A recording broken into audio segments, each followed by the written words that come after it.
Hey everyone, welcome to Classics You Slept Through. I'm Kyle Davis, along with my sister Meredith Davis, a girl who has never quit a job and then come back to kill bugs. So, how you doing today, Mare? I'm hanging in. That's good, as we all are. Yeah. We are a small podcast. We love you, our listeners. But with everything going on in our country right now, be good to each other. Listen to your neighbors. Get out, work in your communities, and understand that people's experiences might differ from your own. And listen. Just listen to what people have gone through and don't immediately jump to conclusions. Yeah, specifically if you're white, listen. Yes. We are, in case you couldn't tell, we are, and I think both of us take that seriously. The listening portion, and we're both trying. I know I am, and have for a long time. We also take the being white thing very seriously, too. Well, it doesn't come off, so. I'm drinking tea, so, yeah, you know.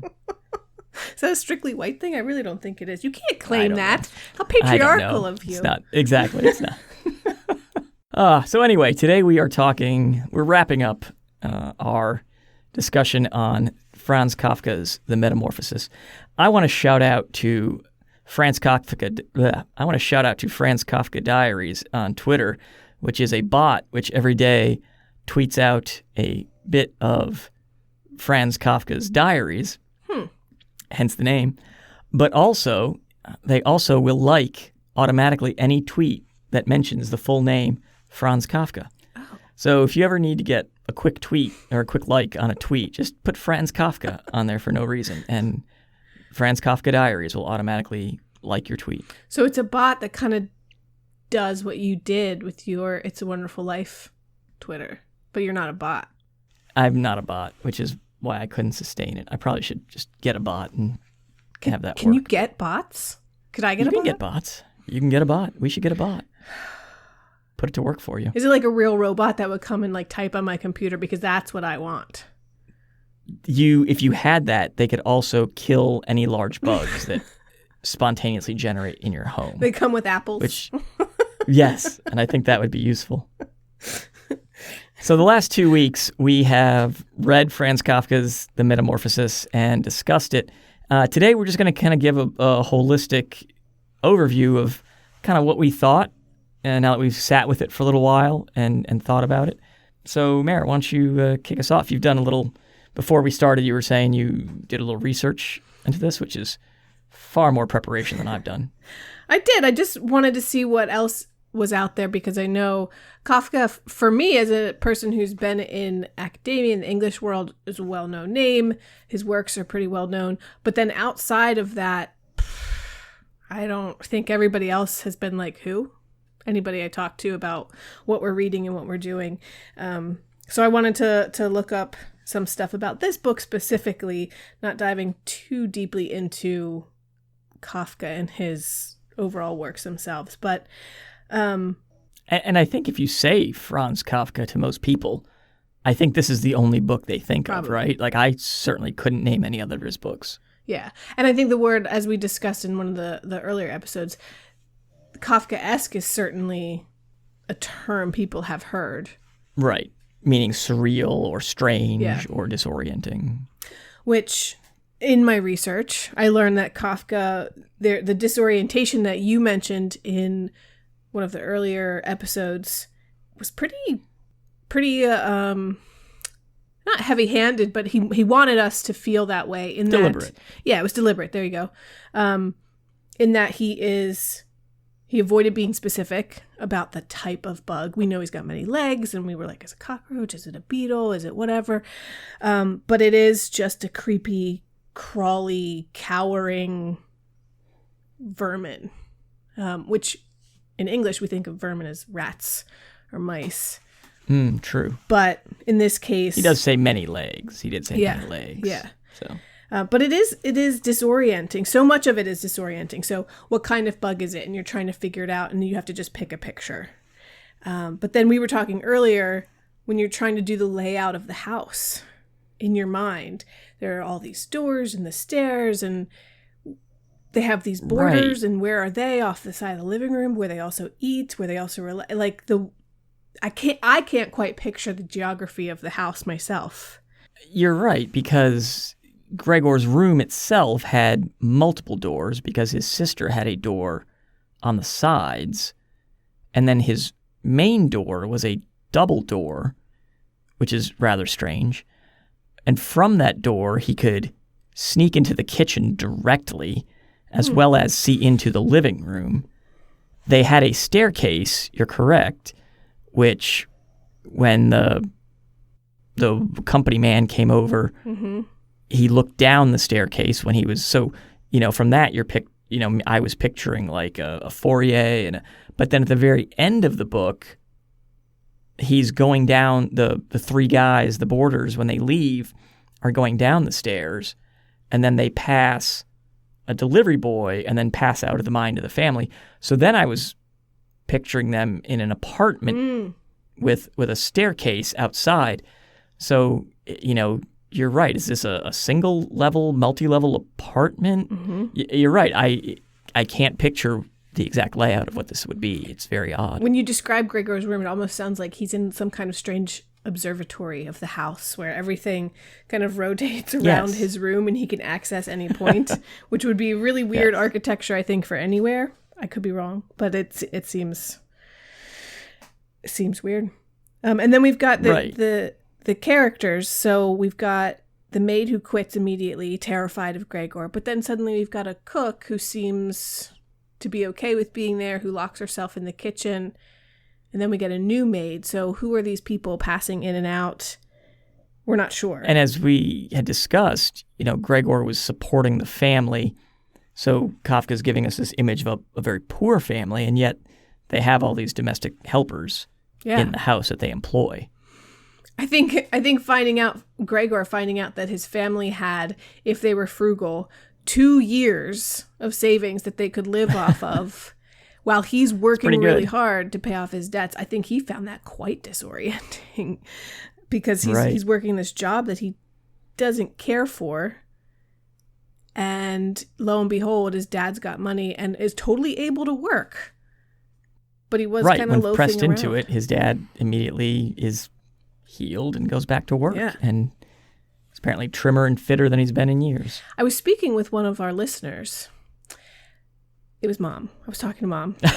And I was wondering where you were going with that. She was quite angry at the father who suddenly was able to work and just got up. I wonder why. And wasn't supporting his family and wasn't really doing anything around the house. And she couldn't stand it. She also didn't care for the ending because she really wanted Gregor to wake up and be Gregor again. And I was like, no, that's not how classic literature works, Mom.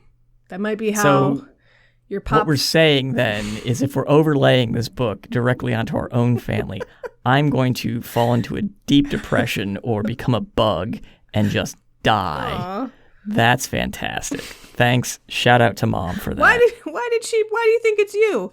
I don't think it's you. Well, because who else would it be in this scenario? The other two members of the family? I don't know. I suppose. Neither of us have jobs. This is quite true. We are both unemployed at this point in time. And they don't have jobs Which is either. why we're podcasting. Anyway, I agree with... Shout out to being a white guy with a podcast. We're bringing this thing full circle 10 minutes in. Anyway, I agreed with our listener, Mom, who... was upset with the dad. I think that would be ultimately really disorienting anyway. So I think this tragically comic element of him doing all of this stuff, and then he just stops living in general. He just stops. He stops eating. Right. And he just lets himself die. And that's it. Yeah. And I can see why Mom would be upset about that kind of ending. And I don't think she's the only one. But I also... Well, it's German. It's got to be bleak, right? It can't have a happy ending. It's not German. We're too American. It's not German. Well, it's written in German. Kafka was German. He's written in German. He's from Prague. Well, he wrote it in German. Fair enough, but He's from Prague. It's Eastern European. But also, Kafka himself didn't care for the ending. That bot, I wonder if that bot, the diary bot, ever tweeted that Kafka said, "I'm now reading the Metamorphosis at home and I find it bad." He thought the ending was unreadable. All right, Franz Kafka Diaries on Twitter. I'm coming for you. We're going to find out. I mean, authors are hard on their work as it is, but perhaps maybe it was a span of time. He wrote it in 1912. It doesn't get published until the end of 1915. That's enough time to sit with your work and hate it. Right. I don't think the ending was unreadable. I don't. Yeah, I think any creator or any artist, if you're always your harshest critic, so the longer you look at your own work, I think you're going to dislike it, you know? So they say. Unless it's really good. Or you're just really egotistical. I don't know. Perhaps. Did you dislike the ending? So when I got to the ending, my thought immediately was, because he gives up on life, right? He does. So going back to the whole sort of disorientation bit of Kafka's intent with the book to keep us disoriented, was Gregor really a bug? So I was thinking more along the lines of Gregor was not so much a literal insect, but had become unrecognizable to his family. So perhaps, his personality changed. He became an alcoholic, or he had some injury. And I kind of likened it to depression, that he sort of spiraled into a depressed state, was in his room all the time, eventually gave up on eating, nothing interested him. He would stare out the window, and then eventually just gave up on life, because here he is. He was, in his late 20s, supporting a family. He had moved up in this job that I don't think he terribly liked. Mm-hmm. He certainly doesn't describe it in glowing terms. He's got to get up early to catch trains. He's traveling all the time, which is hard on the body. He's got a boss that is very overbearing, very, helicopter boss. He misses one train and immediately they're sending a supervisor out to the house to look for him. That's got to be just a horrible work environment. It mentions he kind of he was at least sweet on the teller at the bank, but he never advanced that romance. And if you're a traveling salesman, I can see how that would be difficult to do that. So, perhaps he was not having any prospects, not having any forward progress in his life. So I could almost see this as a parallel allegory for depression, in addition to, turning into a bug. Yeah. I don't think that's far-fetched. I think he could be both a bug and depressed, but a bug that needs therapy. I think everyone in his family needs therapy at this point, for sure. Yeah. Well, yeah. But, Kafka apparently had this idea lying in bed one day, like, what if I was turned into this horrific bug? And so then he wrote a story. But also there's a lot of speculation, and at least in mine, not speculation, but in my copy of the book, the whole intro is about, this is really a metaphor for the life of a writer. I'm like, whoa, life of the writer. Very solitary. Your family disowns you, I guess. And they just want you to die. I guess. From my perspective, just reading it as a reader who's absorbed in the literature, I'm not going to get that from it, and didn't. Right. So if listeners out that there... makes me not want to try to be a writer then. You got some really good fan fiction you need to put out there, I'm sure. I probably do. I'm going to do some Gregor and the cook / fiction. That's what I'm going to do. Ooh, the cook at the Char end. Woman. Yeah, the char woman. Yeah, the char woman. They could run away She was into the bug. She wasn't having it. She was putting her foot down. Yeah, they could run away together. You could work on that. That would be awesome. She gets the apple out of his back. Oh, wow. Yeah. Little nurse Feeds him some syndrome. garbage. We are going off the rails with this one, man. This is what we get for recording late at night. Well, I think, I would love to hear what people think about this book because it's one of those, again, stands the test of time. It's a classic. I think there's a lot that can be said about it, and yet I don't know that people read it often anymore. I don't think it's is it in the canon of high school literature anymore? I don't think so. I don't know. So, I mean, when we were coming up with the idea for this podcast, I think this book is definitely one of the ones that I would have said that this podcast is for, right? Mm-hmm. Because it's a book that I definitely had heard of. I knew who the author was. I knew the general conceit of the book. Man turns into bug, right? But I'd never read it. I couldn't tell you anything about it outside of those two facts. Kind of like our first book, Call of the Wild. Mm-hmm. I knew Jack London wrote it. It's about a dog and a guy, and they're in the north or something. I don't know. So that's kind of what I was looking at here, like the level of knowledge I had with this book. So I'm totally glad we read it because now I can say I've read this book and I can converse about it, semi-intelligently. I thought it was good overall. Would you rate it slept through or stayed awake? I stayed awake for it. Good. I was interested. It kept me going. Yeah. I enjoyed Call of the Wild, but it didn't really drive me forward as much as this one did. Like, I was curious to see where this one went more so. So this one did drive me forward. Call of the Wild moves so fast, though, from one thing to the next. Like, it's inevitable you're being driven forward because there's such quick chapters and the characters don't last that long. So True. This I found actually quite difficult to read aloud. If you notice Kafka's writing, Yeah. there are a lot it is translated as well, so that has a part of it. What I found difficult was there were a lot of clauses and almost parenthetical statements within comma after comma after comma, okay. and I felt like I would lose the main part of the sentence with all the little, middle pieces of asides, and they were funny sometimes and very interesting, but I'd have to stop and reread and find out, okay, wait, what are we saying here? Oh, got it. Right. And then go back. So I found it a really good exercise in reading aloud because I take reading aloud very seriously. And so for that, I really liked it as well, despite the fact that it was difficult. Right.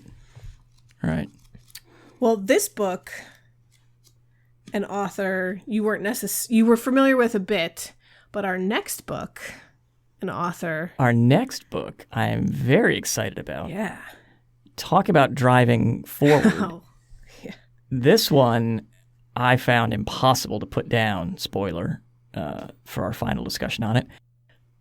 But yeah, so our next book, is it time we're going to announce our next book? Yeah, I think so. I'm excited. All right. That's a good segue. All right. Perfect segue. So our next book is going to be The Island of Dr. Moreau by H.G. Wells, a titan of turn-of-the-century science fiction and a father of modern science fiction. Definitely. Right in your wheelhouse. Definitely in my wheelhouse. Have you read this one before? No. And I haven't read any. Have you read any? No. I haven't read any H.G. You haven't read Wells. any?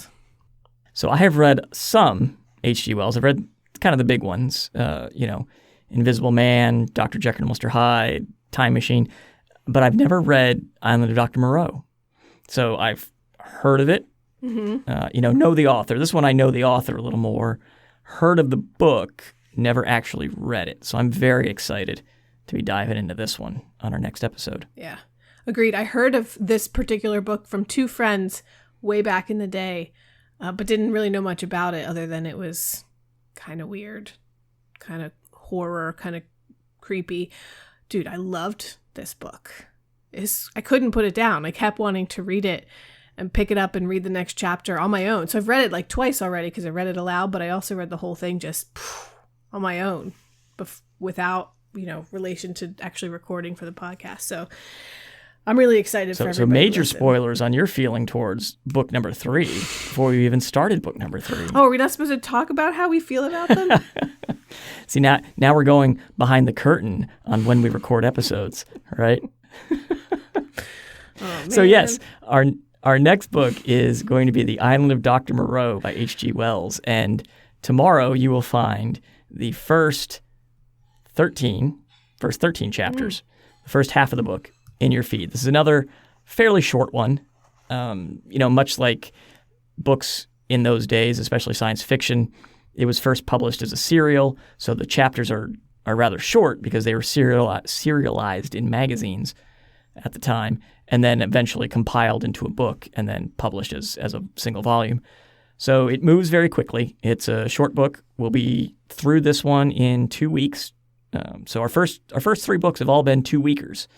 So about half the book each week, which I think was a little much. We'll probably start stretching these books out this length a little bit in the future going forward. But tomorrow you will find chapters 1 through 13 in your feed of The Island of Dr. Moreau. And I'm very excited. I hope folks listen to it. I hope they enjoy it. There are a few movie versions out of this book. So that could be something fun that we could also do, is watch these various versions of the movie. I haven't watched the movies yet, but we should pick one. Yes, I have not watched either of the movies as well. Not really a family movie night kind of deal. Probably not, no. It's kind of heavy. I think there's a lot of thinking on the nature of man, and probably some racial attitudes that are mixed in here through this book. But I think we can read into it as deeply as we want, or look at it as a fun sci-fi romp as well, because it can be more that level as well. I feel like your kids could handle a thought experiment on the nature of man. Yes. Yeah, they'd be all over that. Mine, on the other hand, would just pretend he was a werewolf and take his clothes off and howl at the moon, which, as you'll see, might be appropriate for said book. Might actually work. So very excited to be doing Island of Dr. Moreau next. So please, listen along. Follow us on Twitter at CYSTPod, Instagram, Facebook, CYSTPod. That's where you can find us. Hear what we're doing on these books. Hit us up on email, cystpod@gmail.com. Mm-hmm. Let us know how you thought the Metamorphosis went. Did you enjoy it? Did you think he was a bug? Do you have any other theories on what Kafka was trying to say? And join us for The Island of Dr. Moreau. It's actually very, very engaging. Mm-hmm. I'm super excited about this one. I can't wait to talk about this book. Absolutely. All right. This has been Classics You Slept Through. Please make sure to mute yourself during your Zoom classes.